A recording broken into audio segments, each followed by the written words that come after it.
অবশেষে মেসি ফিরলেন বার্সেলোনা সে চিরচেনা মাঠ ক্যাম্প ন্যুতে। তবে এবার কোনো দর্শক ছিল না, ছিল না করতালির শব্দ, ছিল না উল্লাস।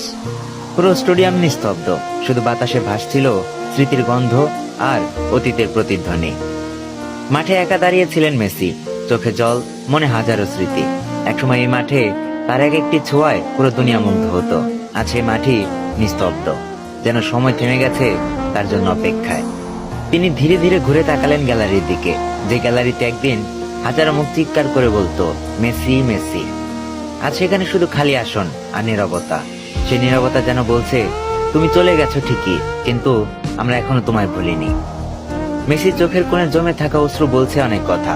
হয়তো মনে মনে বলছিলেন, এই মাঠে আমি বড় হয়েছি, স্বপ্ন দেখেছি, কেঁদেছি এবং কি জিতেছিও। কিন্তু আজ আমি ফিরে এসেছি কেবল একজন স্মৃতি হয়ে।